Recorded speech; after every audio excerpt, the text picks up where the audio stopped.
mianatra eo tongotrao.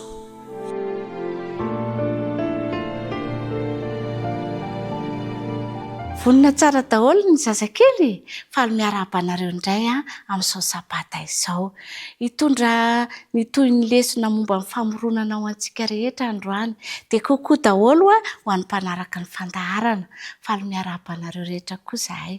Fa alohan'ny zavatra rehetra aloha dia hisaotra an'Andriamanitra indray isika fa nomeny anjara fitahiana dia afaka miaraka amin'izao sabata izao dia akambany indray ary ny tanany dia ahondrika ny loha akipy maso fa hiara hivavaka isika. Jesosy zokinay faly indray izay misaotra anao fa nomenao sabata fitsaharana indray mba hiaraka aminao dia tiana indrindra raha mba omenao anay fahendrena dia hiaino tsara izahay sady hankatoa amin'ny anaran'i Jesosy. Amen. Ny toy ny famoronana indray no jerentsika androany. Nanao ny sabata Andriamanitra. Dia ho jerentsika hoe ahoana moa ny tsianjerintsika amin'izany sabata izany. Ny tsianjery dia hoe ary Andriamanitra nitahy ny andro fahafito. Ary Andriamanitra nitahy ny andro fahafito ao amin'ny Genesis 2:2-9 no misy an'izay tsianjerintsika izay. Mora kely ilay izy ndao ary araka merina indray. 1, 2, 3 ary Andriamanitra nitahy ny andro fahafito. Inona ange izany andro fahafito izany? Dia ho atoroko anareo ho azavaiko tsara aminareo lakizy ny atao hoe andro fahafito. Averintsika izany ny famoronana. Andro voalohany Andriamanitra nanao ny mazava. Andro faharoa izy nanao ny habakabaka. Tamin'ny andro fahatelo izy nanao ny zavamaniry dia nampisaraka ny rano sy ny tany, ny rano ambony sy ny rano ambany. Dia rehefa avy eo indray tamin'ny andro fahaefatra nanao ny volana sy ny kintana ary masoandro Andriamanitra. Dia tamin'ny andro fahadimy nanao inona moa? Nanao ny biby any anaty rano, ny trondro isan-karazany. Dia nanao ny biby madinika koa izy dia nanao biby madinika isan-karazany dia nanao inona koa moa? Nanao inona koa moa rakizy? Nanao ny voromanidina isan-karazany. Dia tamin'ny andro fahaenina indray izany izao enina izany izao nanao biby vaventy indray Andriamanitra dia nahita isika ilay hoe nahita biby vaventy nahita soavaly isika dia nahita biby vaventy girafy isika dia nahita biby vaventy elefanta isika dia nahita omby dia betsaka ny biby vaventy nataon'Andriamanitra. Fa izao tamin'ny andro fahafito rakizy namorona ny Adamaseva koa kay Andriamanitra. Tadidinareo namorona ny Adamaseva koa Andriamanitra dia tamin'izay dia hozy izy hoe ary hitan'Andriamanitra izay rehetra nataony indro tsara indrindra izany. Dia mbola misy zavatra tsara nataon'Andriamanitra koa tamin'ny andro fahafito rakizy fa tamin'io andro fahafito io tonga eo amin'ilay andro fahafito amin'izay izany sika izao ilay andro fahafito io rehefa nijery ny zavaboary noforoany Andriamanitra dia nahatsiaro fifaliana izy sady manana olona afaka hiaraka hiresaka aminy koa izy nataony hoe i Adama sy Eva no anarany. Dia namorona ny andro fahafito Andriamanitra mba ho fitsaharana. Dia inona ny atao rehefa mitsahatra? Makany am-piangonana. Ity ilay fiangonana. Dia mivavaka dia mihira mideran'Andriamanitra. Mitsahatra, miala sasatra. Ahoana tsara hoe rehefa tonga ny andro fahafito dia mitsahatra ny olona. Nitsahatra ange Adama sy Eva dia nakany am-piangonana izy dia nideran'Andriamanitra. Nitsahatra niaraka tamin'Andriamanitra. Dia miresaka amintsika Andriamanitra amin'izay fotoana izay. Niresaka tamin'ny Adama sy Eva Andriamanitra rehefa sabata amin'ny andro fahafito. dia isika koa rehefa sabata makany am-piangonana dia mandeha mivavaka any dia mihira mideran'Andriamanitra dia miresaka amintsika koa nge Andriamanitra rehefa mivavaka isika nataon'Andriamanitra izany rehetra izany satria tiany indrindra isika dia tiany koa isika mba hitsahatra ohatran'Andriamanitra. Hisaotran'Andriamanitra isika fa tena tiantsika izy nanome antsika ny sabata ho fitsaharana dia akambana ange ny tanany dia ahondrika ny loha fa hitsaotran'Andriamanitra isika amin'izao sabata izao. Akipy tsara ny maso Andriamanitra faly izay fa nomenao sabata fitsaharana, faly koa izay fa miaraka aminay ka ianao rehefa sabata dia omenao fitahiana be dia be izahay ao anatin'izany sabata izany. Misaotra indrindra Jesosy fa tena tianay ianao. Amen. Dia ny farany indray ny fiarahantsika androany amin'ny herinan'ito izao dia lesona vaovao hafa indray no entiko aminareo fa mametraka ny veloma kopakopa tanana daholo.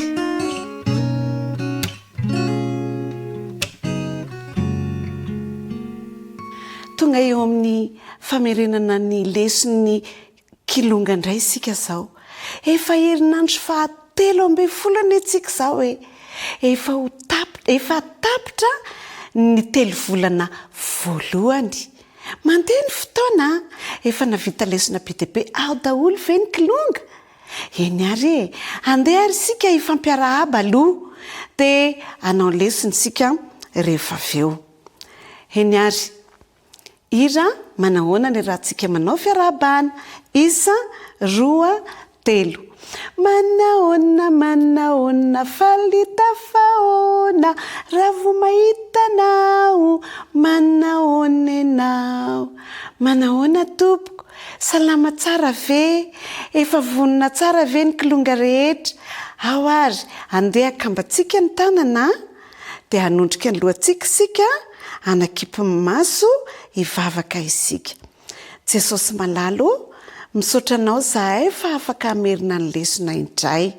Ampio zahay mba ho zaza endry mahay mitadidy ary mahay miaino. Amin'ny anaran'i Jesosy nangatana hivavaka. Amen. Lesona fa 13. Zay ny lesona ataontsika amin'ity herinandro fa 13 ity. Ny lohateny Isaka zazakely. Averina hoe Isaka zazakely. Ny tsy anjery. Lava be ilay tsy anjery fa efa mahay ny kilonga. Koa aoka ho fantatrao fa Jehovah Andriamanitrao no Andriamanitra dia Andriamanitra mahatoky.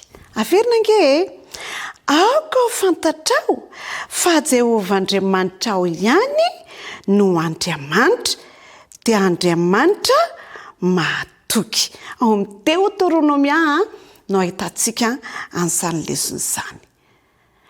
Iza ny anaran'ny dada sy maman'izany Isaka izany? Ho hitantsika ary izy. Abrahama rakizy ny anaran'ny tiranga efa antitra be, efa manjoko, efa tena 100 taona antitra nge izany. Dia Sara efa antitra be ihany koa, efa manjoko ihany koa Sara satria efa 90 taona be dia be izany. Efa bebe sy dada be antitra be i Abrahama sy Isaka. Fanahy izany arany dia mivavaka zareo, tian'Andriamanitra zareo, mpankatoan'Andriamanitra zareo.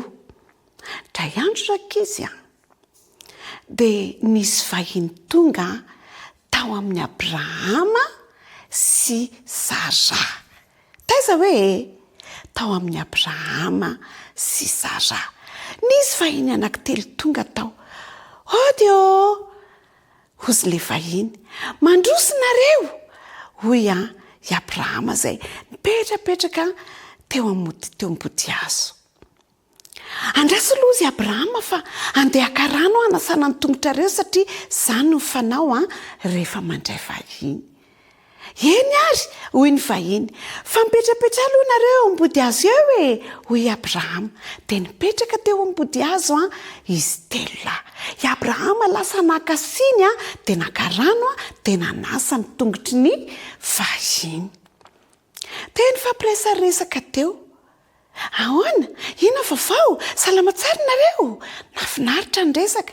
Andraso aloha i Abrahama andeha hanao sakafo anareo Andeha anare, hoy ny vahiny. Teny karakara sakafo i Abrahama. Izy sy Sara, ozy tamin'ny Sara hoe Sara misy vahiny anankitelo tsika fa andao hikarakara sakafo. Teny karakara sakafo ry Abrahama. Dia Sara mamita ny sakafo i Abrahama mbola miresaka amin'ny vahiny. Inona ny vavao entinareo hoy Abrahama. Faly rakizy ilay anjely, ireo anjely anankitelo satria no raisin'ny Abrahama tsara izy ireo. Mitondra vavao anareo mihitsy zay Abrahama. Misy vavao mafaly entinay ho anareo fa amin'ny taona manaraka ohatran'izao dia anana zazakely ianareo hiteraka Sara vadinao. Sara tamin'io niainoainy kely teo amin'ilay, teo amin'ny varavaran'ilay. Maninona hony miteniteny foana le vahiny. Tena miteniteny foana. Zay va antitra be ty ve dia mbola hiteraka. Kanefa rakizy teny fikasana nomenan'ny Abrahama ny ho tonga firenena lehibe. Kaka le anjely. Atsokely Sara ka ty hoe hoy ilay anjely. Aina anjely anankiray amin'ireo rakizy tsy iza fa Jesosy. Tena antsony Sara. Tena notanin'ilay vahiny hoe Sara, fa maninona ianao nome? Hoy Sara, tsy nimehaka. Nime ianao hoy ilay anjely. Fantatry ilay anjely rakizy ny nataony Sara. Rakizy, misy lesona lehibe raisitsika amin'izany. Andriamanitra rakizy rehefa miteny dia tanterahiny izay teneniny.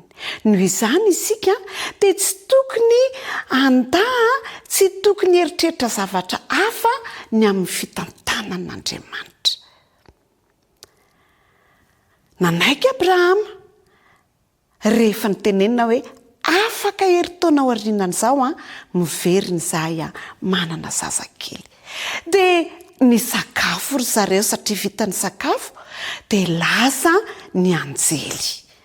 Ny fampiresaka izy mivady hoe Sara hiteraka tokoa moa zany tsika hanana zazakely, tsy nasanandahy intsony i Sara. Nandeha ny fotoana, tonga ny taona manaraka, niverina ny anjely. Io tokoa rakizy Sara nanana zazakely. Nefa teraka ny zazakely ny Sara sy Abrahama tena menanarana hoe Isaka. Iza hoe ny anaran'ilay zazakely? Isaka. Mahainjika ilonga. Io ilay zazakely nampanantenaina fa ahatonga ny Abrahama ho firenena lehibe. Andriamanitra rakizy dia manatanteraka zavatra izay tsy eritreretintsika.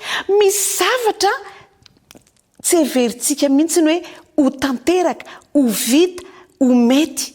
Fa rehefa eo anatrehan'Andriamanitra dia mahavita zavatra tsy haintsika io Andriamanitra. Mila mahatoky isika araka ny lazain'ny tsenjery fa Andriamanitra dia mahatoky.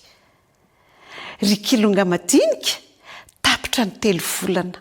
Aoka isika rakizy ho mahatoky amin'Andriamanitra ka hanaiky izay rehetra teneniny hoe mila endry ianao dia endry. mila mandeha makany am-piangonana dia manaraka ny dada sy neny any am-piangonana, mila tsy mitabataba ao am-piangonana dia endry tsara mahay mankatoa, fa rehefa mahay mankatoa tsika dia mahatoky Andriamanitra fa ataony olon-dehibe endry afaka ampiasaina isika na mbola kely na rehefa lehibe.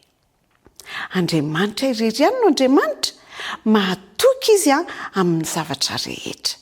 Izay zany no lesitsika, mino aho fa ho kilonga kely mahatoky amin'Andriamanitra isika dia antanteraka ihany koa ny teny fikasan'Andriamanitra ary ahatoky amintsika amin'izany teny fikasana izany. Eny ary tapitra teo ny lesona tamin'ity telo volana ity. Amin'ny heriny dia hanao lesona vaovao indray isika, koa andeha ary hifanao veloma, fa satria tapitra ny lesona famelozany aloha dia hivavaka isika. Jesosy malalo, misaotra anao zahay fa mahatoky amin'ny teninao ianao. No tanterahanao zany tamin'ny Abrahama sy Sara, ho tanterahanao ihany koa aminay ny teny fikasanao. Misaotra Jesosy eo. Amen. Awary, andeha isika ary hifanao veloma. 1, 2, 3. Dia mifanao veloma, veloma, veloma. Dia mifanao veloma amin'ny herindray. Veloma tompoko, dia mirary soa ho an'ny kilonga sy ny ankizy rehetra ary ny ray aman-dreny mandritra ity sabata ity. Veloma tompoko.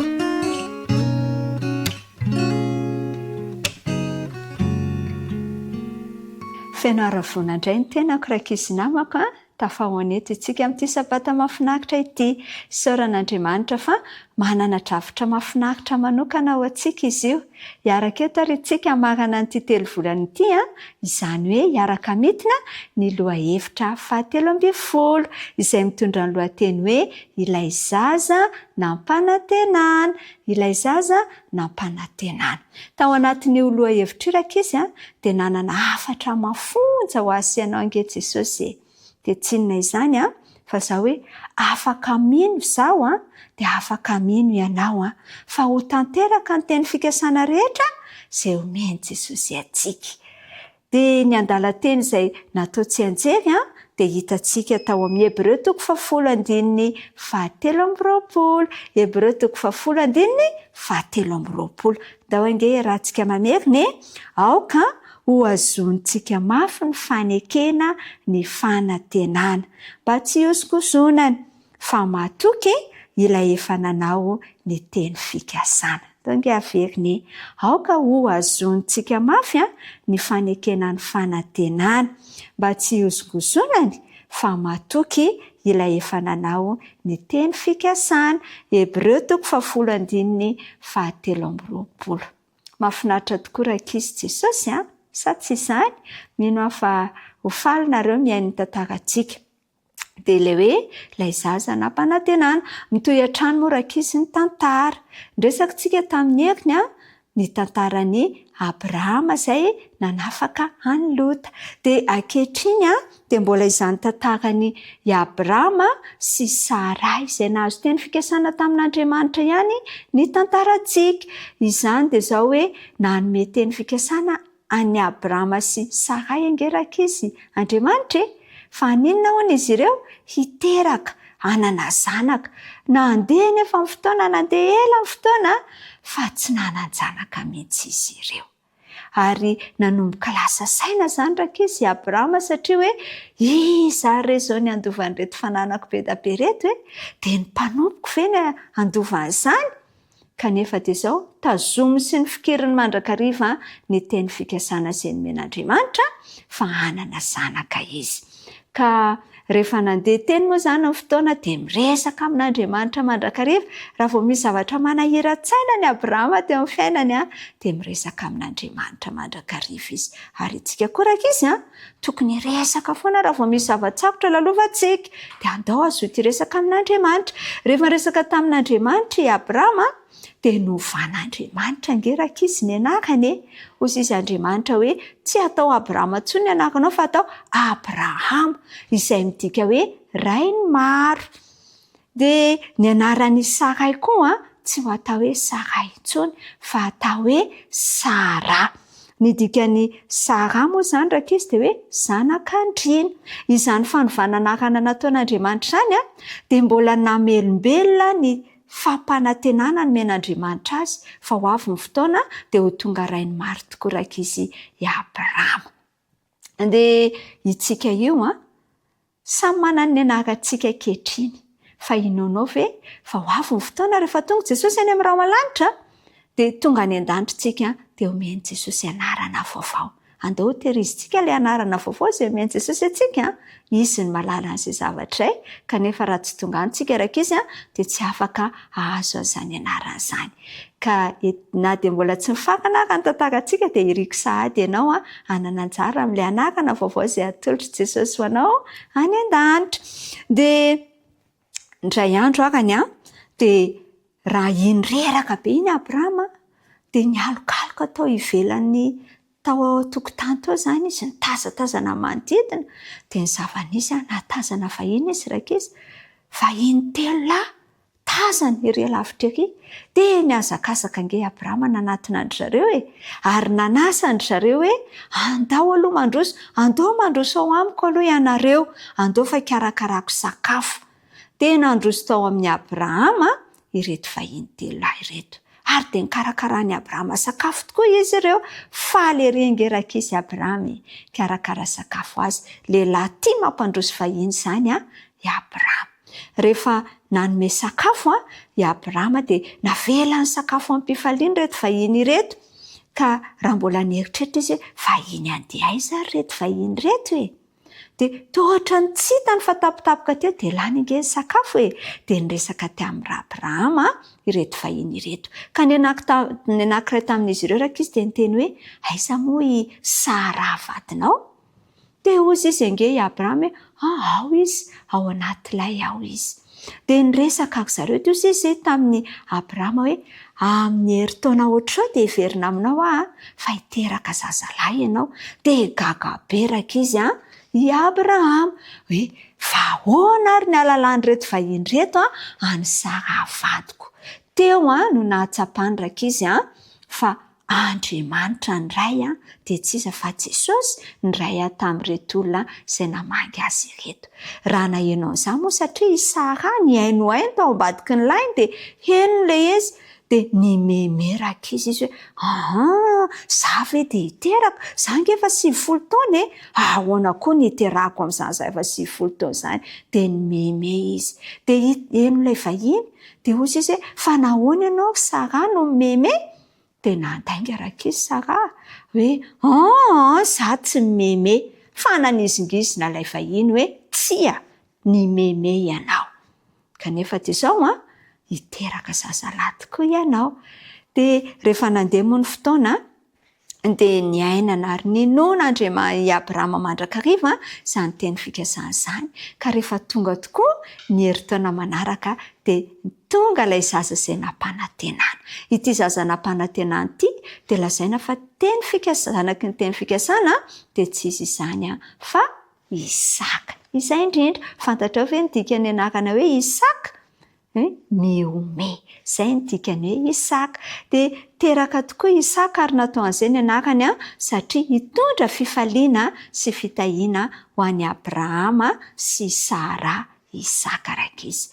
Itsika koa raka izy tsarovy fanomeny Jesosy zazo ianao io ary nampanantenana Jesosy amin'ny ray aman-drentsika mba hitondra fifaliana, hitondra fiadanana ho an'ny dada sy neny.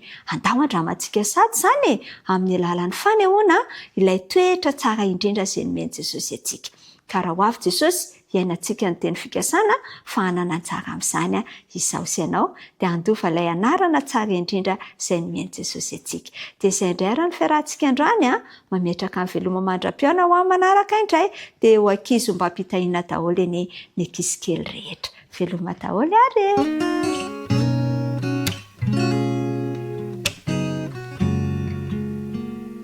miarabantsika tanora zandra indray ary miaraka mitina indray isika izay nianarantsika nandritry ny herinandro dia ny lesona fa 13 izay indrindra lesona fa 13 famaranana ny 3 volana haintsika tsara ny lohateny sy ny tsy anjery ndahoary araka meriny tsy andry izay ilazana tsy andry izay ilazana tsy anjery dia hoy Jesosy taminy aza matahotra fa mandehana ka asaovy makany Galilea ny rahalahiko fa any no ahitany ahy. Mateo 7:20. Haintsika tsara ny zavatra resaka tao anatin'ity tenin' Jesosy ity fa ny fitsanganan' Jesosy tamin'ny maty. Rehefa nitsangana Jesosy dia iza ny tonga tany voalohany? Ireo vehivavy nandeha saika hoe anositra ny fatin'i Jesosy, anositra menaka manitra ny fatin'i Jesosy dia nandeha ry Maria sy ireo vehivavy niaraka taminy. Dia nahita fa efa nisokatra ny fasana, gaga izy ireo ary ratadiditsika dia niseho tamin'iza re Jesosy? Tamin'ny Maria. Dia izay no nahatonga an'i Jesosy nilaza an'io resaka tao anatin'ny tsy anjery io. Zavatra mahafinaritra dia izao, rehefa nandray ny vaovao mahafaly tamin'ny alalan'ireo anjely ireto naman'i Jesosy ireto, dia tsy andriny mihitsy izay nilazana azy tamin'ny mpianatra namany. Niazakazaka izy ireo dia nitantara fa nampalahelo aloha fa tsy avy dia nino ny mpianatra fa mila nandeha nijery. Taorian'izay Jesosy dia niseho tamin'ny mpianatra anankiroa indray teny an-dalana ho any Emosy. Dia haintsika fa nataon'i Jesosy tsy tonga dia nahafantatra ireto olona reto raha tsy tonga tany an-tanàna na gaga tena tonga tany an-tanàna mihitsy nefa mbola lavitra be. Fa rehefa hitan zareo amin'izay fa kay Jesosy tia miresaka amin'ity, teo zareo vao tonga saina hoe tena marina daholo ange ny zavatra nyresahany. Tsy nijanona teo zareo fa na dia tany 4 kilometatra ary dia niazakazaka satria tsy andry izay ilazana ilay vaovao mahafaly. Tahaka nyreto vehivavy ireto mpianatra ireto dia samy maika daholo ilaza ny vaovao mahafaly ny fitsanganan' Jesosy tamin'ny maty. Tanteraka ilay famonjena ary izay zareo vao tonga saina hoe ay marina tokoa fa efa nambaran'i Jesosy taloha izany zavatra rehetra izany.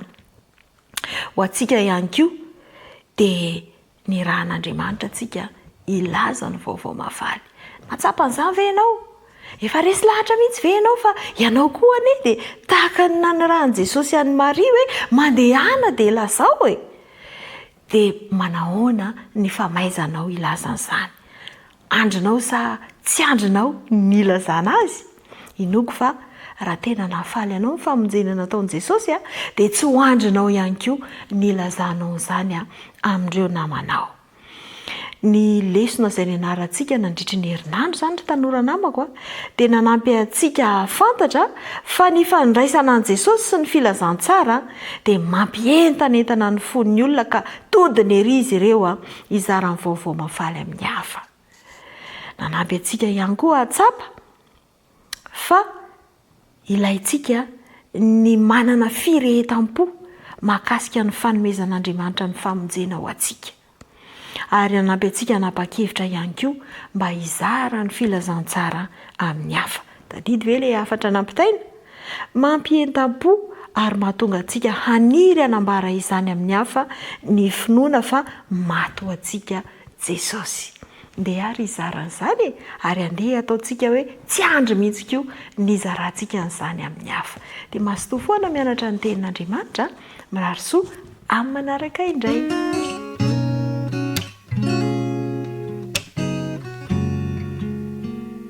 Miaraba ny tanora mantoanto rehetra indray ireo 13 taona sy 14 taona. Miaraba ny zoky ny ray aman-dreny rehetra ihany koa ary miaraba ny zandry rehetra. Lesona fa 13 ny anarantsika tamin'ny herinandro iny talohan'izay tsika efa nahita n'ilay hoe mahery fo ary tamin'ny herinandro lasitsika dia nijery ny hoe Jesosy ilay mahery fo indrindra fa teo tsika dia nafantatra fa ay koa zasy ianao dia anisan'ireo mahery fo. Nitsenjery ilay andinina tao tadina nandritry ny herinandro dia izay hitantsika tao amin'ny Mateo 5:9. Ao ka hazava eo mason'ny olona toy izany koa ny fahazavanareo mba hitany ny asa soa ataonareo ka ankalazany rainareo izay any an-danitra. Mino fa hainao ilay tsenjery. Jesosy ilay mahery fo izay le ninarantsika teo aloha izay nahitantsika fa teo amin'ny fiainan'ny rehetra dia nampiasa ny fanomezam-pahasoavana i Jesosy, na nasitrana ny marary izy nanangana ny maty nanampy ny hafa tamin'ny fomba rehetra sy ny fotoana rehetra. Fa nisy ihany koa ny mahery fo izay andeha jerentsika androany. Nisy mpitory anankiray izay natsoina hoe Robert Moffat. Izy ity dia nandeha tany amin'ny faritra Afrika, nanao asa fanompoana tany izy ity ary izy ity dia misionera. Dia nandeha niverina tany amin'ny tanànany izy tany Ekosy mba hiantso namana hiara andeha hitory taminy tany amin'ny faritra Afrika. Rehefa tonga tao am-piangonana izy dia nao ny fanentanana dia indrisy fa olona vitsy ny tao am-piangonana ary tsy vita ny vitsy fa vehivavy avokoa ny tao am-piangonana tamin'izay fotoana izay. Dia sady kivy ihany izy no nanao ny fampianarana, nanao ny fanentanany fantany nefa fa tsy ho afaka andao ny tokantrano velively ireo vehivavy izay niaino azy. Tao anatin'ireo nefa nisy zazalakely anankiray izay nipetraka tery alavidavitra tery. Mbola kely tokoa ilay izy kanefa dia niaino tam-pahalianana izay nampianaran'ity misionera ity izy. Fotoana taty aoriana rehefa nialehibe io zazalahy io dia anisan'ireo nandeha nanolo-tena nakany Afrika ary nanao asa fitoriana ary maro tamin'ny Afrikana nahafantatra an'izany Jesosy izany. Tsy izy io zazalahy io fa i David Livingstone izay mino fa fantatritsika izany mahery fo izany. Nanokana ny fiainany manontolo nitoriana an'i Jesosy tany amin'ny faritra Afrika izy. Misy mahery fo anankiray ihany koa andeha ho jerentsika amin'ity androany ity dia tsy izany fa i Gideona dia mbola tanora ihany koa. Niafina tao anatin'ny Zoify ireny izy noho ny etraketraka ireo firenena manodidina azy. Rehefa teo am-pamilona izy no nisy anjely niseho taminy ary niantso azy mba handeha hamonjy ny fireneny eo an-tanan'ireo manodidina izay ratsy fanahy. Niahotra ihany Gideona no ny heriny izay kely kanefa rehefa nampanantena an'Andriamanitra izy fa hiaraka amin'ny Andriamanitra dia nanokana ny tenany izy ary nanaiky ny hiraka izay nampanaovina azy dia lasa mahery fo teo amin'ny fireneny i Gideona. Fa izao sy ianao ihany koa dia asain'Andriamanitra, omen'Andriamanitra hiraka isika mba ho mahery fo eo amin'ireo manodidina antsika. Arak'ilay andininy izay nataontsika tsenjery dia hoy izy hoe aoka hazava eo mason'ny olona toy izany koa ny fahazavanareo mba hitany asa soa ataonareo dia ahatonga azy ireo hankalazan'Andriamanitra. Antsoina izany ny mantoanto rehetra. Isika tsirairay avy mba haneho ny fahazavan'Andriamanitra amin'ny manodidina antsika. Mba ahafahantsika manana ilay fahazavana nefa dia tsy maintsy mifandray amin'Andriamanitra isika ilay fahazavana ary izany fahazavana izany no ho tarafintsika ihany koa amin'ny hafa dia ho voalaza amin'izay fa isika tokoa ilay tena mahery fo hitaona ny hafa ho eo amin'i Jesosy tsika mba ahazo ilay fanjakana izay efa nomanin'Andriamanitra ho antsika tsirairay avy isika rehetra. Ka manomboka izao ry tanora mantoanto, andehantsika hifandray amin'Andriamanitra mandrakariva mba handray ilay tara-pahazavany lanitra dia hianatra ny momba an'i Jesosy hatrany isika dia ahatonga antsika ho mahery fo izany dia raha ho avy tsy ho ela ny tompo dia isika dia ho vonona ary hiaraka amin'ireo maro be izay nisy ho tsika ho mahery fo. Ny tompony hitantsika tsirairay avy dia ho tanteraka eo amin'ny fiainantsika izany. Amin'ny manaraka dia hiditra lesona vaovao indray isika dia mirary soa ny tanora mantoanto rehetra. Ho amin'ny manaraka indray.